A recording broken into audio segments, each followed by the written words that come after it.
ಶಿವಮೊಗ್ಗ ಜಿಲ್ಲೆಯ ಶಿಕಾರಿಪುರ ತಾಲೂಕಿನ ತಾಳಗುಂದ ಹೋಬಳಿಯ ತೊಗರ್ಶಿ ಗ್ರಾಮ ಪಂಚಾಯಿತಿಯ 1ನೇ ವಾರ್ಡ್ನಿಂದ ತೊಗರ್ಶಿ ಕ್ಷೇತ್ರದಿಂದ ನೂತನ ಸದಸ್ಯರಾಗಿರ್ತಕ್ಕಂಥ ಪ್ರತಿಭಾ ವೈಫಾಪ್ ಮೇಘರಾಜ್ ಅವರಿಗೆ ಗ್ರಾಮ ಸ್ವರ ಸಾಮಾಜಿಕ ಸೇವಾ ಸಂಸ್ಥೆಯಿಂದ ಹಾಗೂ ನಮ್ಮ ವೈಯಕ್ತಿಕವಾಗಿ ಮತ್ತು ನಮ್ಮ ಸಿಬ್ಬಂದಿ ವರ್ಗದಿಂದ ಈ ಒಂದು ಕಾರ್ಯಕ್ರಮಕ್ಕೆ ತಮಗೆ ಸ್ವಾಗತವನ್ನು ಬಯಸ್ತಾ ಇದ್ದೇವೆ. ಸ್ವಾಗತ.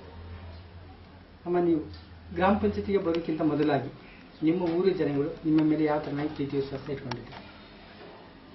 ನಾವು ಸಂಘ ಸಂಸ್ಥೆಯಲ್ಲಿ ಫಸ್ಟ್ ಕೆಲಸ ಮಾಡ್ತಾ ಇದ್ದೆ. NGO ಒಳಗೆ ಮಹಾತ್ಮ ಗಾಂಧಿ ಗ್ರಾಮೀಣ ಅಭಿವೃದ್ಧಿ ಮತ್ತು ಸಮಾಜ ಪರಿವರ್ತನಾ ಟ್ರಸ್ಟ್ ಶಿವಮೊಗ್ಗ ಇವರ ಒಂದು ಸಂಯುಕ್ತ ಆಶ್ರಯದಲ್ಲಿ ನಾನು ಫಸ್ಟ್ ಕೆಲಸ ಮಾಡ್ತಾ ಇದ್ದೆ.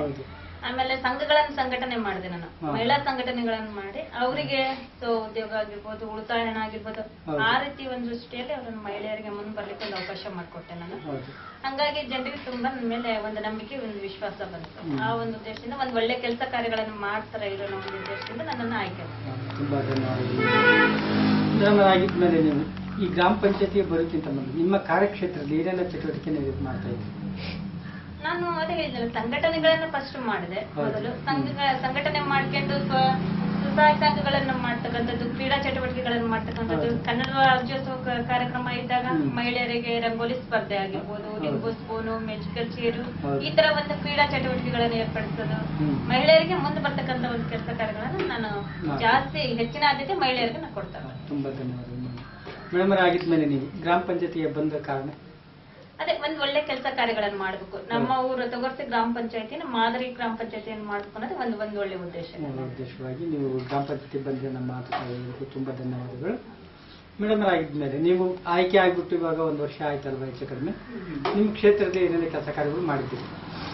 ನಮ್ಮ ವಾರ್ಡ್ ಅಲ್ಲಿ ನನಗೆ ಅನ್ಕೊಂಡಾಗ ಈಗ ಇಷ್ಟು ನಮ್ಗೆ ಬರ್ತಕ್ಕಂಥ ಅಮೌಂಟ್ ಕಡಿಮೆ ಆಗಿರೋದ್ರಿಂದ ನಮ್ಮ ಗ್ರಾಮ ಪಂಚಾಯತಿಗೆ 6 ಹಳ್ಳಿ ಸಂಬಂಧಪಡುತ್ತೆ. ಹಂಚಿಕೆ ಮಾಡ್ಕೊಂಡು ಒಂದೊಂದು ವಾರ್ಡಿಗೆ ಇಷ್ಟಿಷ್ಟು ಅಂತ ಹಣ ಹಾಕಿ ಮಾಡ್ಕೊಂಡು ನನ್ನ ವಾರ್ಡ್ ಅಲ್ಲಿ ಒಂದು 3 ಕೆಲಸ ಆಗ್ಬೇಕಾಗಿತ್ತು. ಅದು ಪೂರ್ತಿ ಹೋಗಿತ್ತು. ಅದನ್ನ ಮಾಡ್ತಿದ್ದೀನಿ ಇವಾಗ. 50,000 ರೂಪಾಯಿ ಹಣದಲ್ಲಿ, ಅದು 50,000 ರೂಪಾಯಿ ಹಣದಲ್ಲಿ ಅದನ್ನ ಒಂದು 3 ಕೆಲಸ ಮಾಡಿ ಜನರಿಗೆ ಓಡಾಡ್ಲಿಕ್ಕೆ ಒಂದ್ ಮಾಡಿದೀವಿ. ಆಮೇಲೆ ಕಾಂಕ್ರೀಟ್ ರೋಡ್ ಮಾಡೋ ವ್ಯವಸ್ಥೆ ಮಾಡ್ಕೊಂಡಿದ್ದೀವಿ. ಇನ್ನೊಂದು ಅದು ಸ್ಯಾಂಕ್ಷನ್ ಆಗಿ ಬಂದಿಲ್ಲ. ಆಮೇಲೆ ಡ್ರೈನೇಜ್ ವರ್ಕ್ ಆಗ್ಬೇಕಾಗಿದೆ. ಅವನ್ನೆಲ್ಲ ಒಂದು ನಿರೀಕ್ಷೆಯಲ್ಲಿ ಇಟ್ಕೊಂಡು ಕ್ರಿಯಾ ಯೋಜನೆ ಮಾಡಿದ್ದೇವೆ. ಆಗಿದ್ಮೇಲೆ ಇನ್ನು ಉಳಿದ ದಿನಗಳಲ್ಲಿ ನಿಮಗೆ ಏನೆಲ್ಲ ಕೆಲಸ ಕಾರ್ಯಗಳು ಮಾಡ್ಬೇಕು ನಿಮ್ಮ ಕ್ಷೇತ್ರದಲ್ಲಿ ಅಂತ ಒಂದು ಎಸ್ಟಿಮೇಟ್ ಮಾಡ್ಕೊಂಡಿದ್ದೀವಿ? ಸರ್, ಫಸ್ಟ್ ಸ್ವಚ್ಛತೆ ಬಗ್ಗೆ ಹೆಚ್ಚಿನ ಆದ್ಯತೆ ಕೊಡ್ತಕ್ಕಂಥದ್ದು. ಎರಡನೇದು, ಈಗ ಅಲ್ಲಲ್ಲಿ ಕಸದ ತೊಟ್ಟೆಗಳನ್ನ ನಿರ್ಮಾಣ ಮಾಡ್ತಕ್ಕಂಥದ್ದು. ಕಡಿಮೆ ಹಣ ಏನಪ್ಪಾ, ಈಗ ಸರ್ಕಾರ ಹಣ ಬಿಡುಗಡೆ ಮಾಡ್ತಾ ಇಲ್ಲ ನಮ್ಗೆ.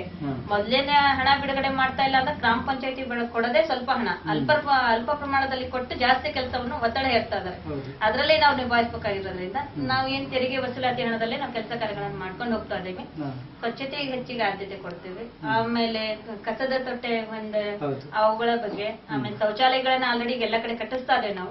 ನಮ್ಮಲ್ಲಿ ಕಡಿಮೆ ಪ್ರಮಾಣ ಅಂತಂದ್ರೆ ಇನ್ನೊಂದು 10-12 ಆಗ್ಬೋದು ಅಷ್ಟಿದೆ ನಮ್ಮೂರಲ್ಲಿ. ಅದ್ರ ಬಗ್ಗೆ ನಾವು ಹೆಚ್ಚು ಗಮನ ಕೊಡ್ತಾ ಇದ್ದೀವಿ. ಸರಿ ಮೇಡಮ್. ಆಗಿದ್ಮೇಲೆ ಸರ್ಕಾರ ಕೊಡ್ತಕ್ಕಂಥ ಏನು ಅನುದಾನ ಇದೆಯಲ್ಲ, ಇವತ್ತು ನಿಮ್ಮ ಕ್ಷೇತ್ರದಲ್ಲಿ ನೀವು ಹೆಸರು ಮಾಡೋಕೆ ಸಾಕಾಗುತ್ತಾ?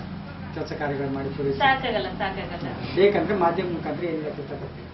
ನಮ್ಗೆ ಆದಷ್ಟು ಬೇಗ ಕೊಡ್ತಕ್ಕಂತ ಹಣವನ್ನ ನಾವು ಕಾಲಕ್ರಮೇಣವಾಗಿ ಬೇಗನೆ ಕೊಡ್ಬೇಕು ಅಂತ ಹೇಳಿ 14ನೇ ಹಣಕಾಸಿನ ವ್ಯವಸ್ಥೆಯಲ್ಲಿ ಇರ್ತಕ್ಕಂಥ ಹಣವನ್ನು ಕೂಡ ಕಡಿಮೆ ಪ್ರಮಾಣದಲ್ಲಿ ಕೊಡ್ತಾ ಇದ್ದೀನ.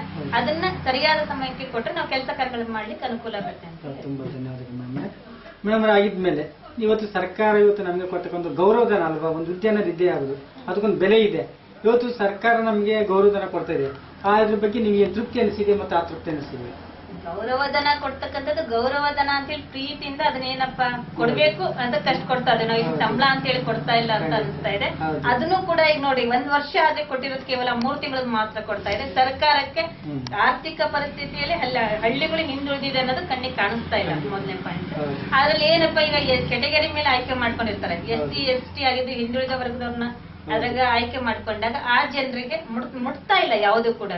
ಅದನ್ನು ಕೂಡ ಈಗ 9 ತಿಂಗಳಿಂದ ಹಣ ಕೊಟ್ಟಿಲ್ಲ. 1 ವರ್ಷ ಕಳೆದ್ರು ಕೂಡ 3 ತಿಂಗಳಿಗೆ ಕೊಟ್ಟು ಇನ್ನು ಉಳಿದಂತ ಹಣವನ್ನ ಸರ್ಕಾರ ಹಣ ಬಿಡುಗಡೆನೆ ಮಾಡಿಲ್ಲ. ಇನ್ನು ಈಗ 500 ರೂಪಾಯಿ ಕೊಡಲಿ, ಸ್ವಲ್ಪ ಪ್ರಮಾಣದಲ್ಲಿ ಜಾಸ್ತಿ ಕೊಟ್ರೆ ಅದು ಅನುಕೂಲ ಆಗಿರುತ್ತೆ. ಒಳ್ಳೆ ಸೇವೆ ಮಾಡಬಹುದು, ಒಳ್ಳೆ ಕೆಲಸ ಕಾರ್ಯಗಳನ್ನು ಮಾಡಬಹುದು. ಮುಂದೆ ಬರ್ತಕ್ಕಂಥವ್ರಿಗೆ ಕೂಡ ಇಲ್ಲಪ್ಪ ಅಟ್ಲೀಸ್ಟ್ ಬಹಳ ಸ್ವಲ್ಪ ಕೊಡ್ತಾರ ಅಂತಂದ್ರೆ ಇನ್ನೂ ಚೆನ್ನಾಗಿ ಕೆಲಸ ಮಾಡ್ತಾರೆ. ಊರಿನ ಅಭಿವೃದ್ಧಿ ಬಗ್ಗೆ ಹೆಚ್ಚು ಗಮನವನ್ನು ಹರಿಸ್ತಾರೆ. ಒಳ್ಳೆ ಮಾತಾಡಿದ್ರಿ. ತುಂಬಾ ಧನ್ಯವಾದಗಳು ಮೇಡಮ್. ಆಗಿದ್ಮೇಲೆ ನಿಮ್ಗೆ ನಾವು ಹೇಳಿದ್ವಿ ಕೇರಳ ಮಾದರಿ ಒಂದು ಸಿಸ್ಟಮೆಟಿಕ್ ನಿಮ್ಗೆ ತಿಳಿಸಿದ್ವಿ ಅಲ್ವಾ. ಆ ಒಂದು ಕೇರಳ ಮಧ್ಯದ ಒಂದು ವ್ಯವಸ್ಥೆ ನಮ್ಮ ಗ್ರಾಮ ಪಂಚಾಯತ್ ನಮ್ಮ ಕರ್ನಾಟಕಕ್ಕೆ ಬಂದಾಗ ನಾವು ಯಾವ ತರನಾಗಿ ಕೆಲಸ ಕಾರ್ಯಗಳು ಮಾಡಬಹುದು ಅನ್ನೋ ಮಾತು ತುಂಬಾ ಖುಷಿಯಿಂದಾನೆ ಮಾಡ್ಬೋದು. ಅಲ್ಲಿ ಕೇರಳ ರಾಜ್ಯದಲ್ಲಿ ಮಹಿಳೆಯರದೇ ಆದಂತ ಒಂದು ಸರ್ಕಾರ ರಚನೆಯಾಗಿದೆ. ಮಹಿಳೆಯರು ಸ್ವಾವಲಂಬಿಯಿಂದ ಸ್ವಯಂ ಉದ್ಯೋಗದಿಂದ ಕೂಡ ಬಂದವರಾಗಿರೋದ್ರಿಂದ, ಕಷ್ಟದಿಂದ ಬಂದವರಾಗಿರೋದ್ರಿಂದ ಎಲ್ಲರಿಗೂ ಸ್ಪಂದಿಸ್ತಾರೆ. ನಮ್ಮ ಸರ್ಕಾರದಲ್ಲಿ ಎಲ್ಲರೂ ಕೂಡ ಇದ್ರು ಕೂಡ, ಕೆಲಸ ಮಾಡಂತ ಇದ್ರು ಕೂಡ ಯಾರು ಸ್ಪಂದಿಸ್ತಾ ಇಲ್ಲ. ಇಲ್ಲಿ ಎಲ್ಲರೂ ಇದ್ರು ಕೂಡ ಎಲ್ಲರಿಗೂ ಮಹಿಳೆಯರಿಗೆ ಹೆಚ್ಚಿನ ಆದ್ಯತೆ ಕೊಡೋದ್ರಿಂದ ಇನ್ನು ಒಳ್ಳೊಳ್ಳೆ ಕೆಲಸ ಕಾರ್ಯಗಳನ್ನ ನಮ್ಮ ರಾಜ್ಯದಲ್ಲಿ ನಾವು ಮಾಡ್ತೀವಿ. ಒಂದು ಗೌರವಧನ ಉತ್ತಮ ಕೊಟ್ಟಿದ್ದಾರೆ, ಒಂದು ಐಡೆಂಟಿಟಿ ಕಾರ್ಡ್ ಕೊಡ್ತಾರೆ, ಉತ್ತಮ ಗುರುತಿಸಿದೆ ಸರ್ಕಾರ ಅಲ್ವಾ? ಮಾಡಿದ್ದಾರೆ. ಇಲ್ಲಿ ಕನಿಷ್ಠ ಮನುಷ್ಯನಿಗೆ 5,000 ರೂಪಾಯಿ ಮೇಲೆ ಅಲ್ಲಿ ಪೇಮೆಂಟ್. ಖಂಡಿತ ಇಲ್ಲಿ 500 ರೂಪಾಯಿ ಕೂಡ ಕಳ್ತಾ ಇದ್ದಾರೆ ನಮ್ಮ ಗ್ರಾಮ ಪಂಚಾಯತ್. ಇದ್ಮೇಲೆ ಇಲ್ಲಿ ಕೂಡ ಕೇರಳ ಮಾತ್ರ ಒಂದು ಸರ್ಕಾರ ಆಗ್ಬೇಕು ನಮ್ಮ ಉದ್ದೇಶ ಮಾಡ್ತೇವೆ. ಇದಕ್ಕೆ ತುಂಬಾ ಧನ್ಯವಾದಗಳು ಹೇಳ್ತೀವಿ ನಮ್ಮೆ. ಆಗಿದ್ಮೇಲೆ ಮೇಡಮ್, ಇವತ್ತಿನ ದಿನವಾಗಿ ಇವತ್ತು ನಾವು ಒಂದು ಜಿಲ್ಲಾ ಮಟ್ಟದಲ್ಲಿ ಮತ್ತು ರಾಜ್ಯ ಮಟ್ಟದಲ್ಲಿ ಮನೆ ಮನೆ ಒಂದು ಸಂದರ್ಶನ ಮಾಡಿಕೊಂಡು ಅಧ್ಯಕ್ಷರನ್ನ ಸದಸ್ಯರು ಇಲ್ಲಿದೆ ಅಂತ ಗುರುತು ಮಾಡಿ ನಾವು ಇದನ್ನ 10 ನಿಮಿಷಗಳ ಸಂದರ್ಶನವನ್ನು ಇದನ್ನ ದೇಶಾದ್ಯಂತ ಅಂತರ್ಜಾಲ ಮುಖಾಂತರವಾಗಿ ನೆಟ್ಟಲ್ಲಿ ಇದನ್ನ ಪರಿಚಯ ಮಾಡ್ತಕ್ಕಂಥ ಒಂದು ಕಾರ್ಯಕ್ರಮ ಹಮ್ಮಿಕೊಂಡಿದೆ ಗ್ರಾಮ ಸಭಾ ಸಾಮಾಜಿಕ ಸೇವೆ ಸಂಸ್ಥೆ. ಇಂಥ ಒಂದು ಸಂಸ್ಥೆಗೆ ತಮ್ಮ ಅಭಿಪ್ರಾಯ ಮತ್ತು ಅನಿಸಿಕೆಗಳನ್ನು ಏನು ಹೇಳಕ್ಕೆ ಇಷ್ಟಪಡ್ತೀವಿ? ಇದು ಒಂದು ಒಳ್ಳೆ ಉದ್ದೇಶ ಆಗಿದೆ. ಇದು ಒಂದು ಒಳ್ಳೆ ಕಾರ್ಯಕ್ರಮ ಆಗಿರೋದ್ರಿಂದ ಎಲ್ಲೆಲ್ಲಿ ಗ್ರಾಮ ಪಂಚಾಯತಿಂದ ಸಂದರ್ಶನ ಮಾಡಿ ಒಂದು ಒಳ್ಳೆ ಕೆಲಸ ಕಾರ್ಯಗಳನ್ನು ಮಾಡ್ತೀರಾ, ನಮ್ಮ ಸಪೋರ್ಟ್ ನಿಮ್ಗೆ ಯಾವಾಗ್ಲೂ ಇರುತ್ತೆ. ನಮ್ಮ ಗ್ರಾಮ ಪಂಚಾಯತಿ ಸಪೋರ್ಟ್ ಆಗಿರ್ಬೋದು, ನಮ್ಮ ಸುಗ್ರಾಮದ ಆಗಿರ್ಬೋದು, ನಾವೆಲ್ಲರೂ ಕೂಡ ನಾವೇನ್ ಸುಗ್ರಾಮದಿಂದ ಮಹಿಳೆಯರಿದ್ದೇವೆ, ಪ್ರತಿಯೊಬ್ರು ಕೂಡ ನಮ್ಗೆ ಸ್ಪಂದಿಸ್ತೀವಿ. ಒಂದು ಒಳ್ಳೆ ಕೆಲಸ ಆಗುತ್ತೆ ಅಂದ್ರೆ ನಾವೆಲ್ಲರೂ ಕೂಡ ಕೈ ಜೋಡಿಸಿ ನಿಮ್ ಜೊತೆಯಲ್ಲಿ ಇರ್ತೇವೆ ಅಂತ ಹೇಳಿ ತುಂಬಾ ಒಳ್ಳೆ ಮಾತಾಡೋದಕ್ಕೆ ತಮಗೆ ತುಂಬಾ ಧನ್ಯವಾದಗಳು ಹೇಳ್ತೀವಿ. ಮುಂದೆ ಇಲ್ಲಿಯವರೆಗೆ ತಮ್ಮ ಅತ್ಯಮೂಲ್ಯವಾದ ಸಮಯ ನಮ್ಮಲ್ಲಿ ಕಳೆದಿದ್ದಕ್ಕಾಗಿ ಗ್ರಾಮ ಸಭಾ ಸಾಮಾಜಿಕ ಸೇವಾ ಸಂಸ್ಥೆಯಿಂದ ಹಾಗೂ ನಮ್ಮ ವೈಯಕ್ತಿಕವಾಗಿ ಈ ಒಂದು ತಮಗೆ ಅಭಿನಂದನೆ ಪತ್ರ ಕೊಡುವ ಮುಖಾಂತರ ತಮಗೆ ಅಭಿನಂದನೆ ಕೊಡಲು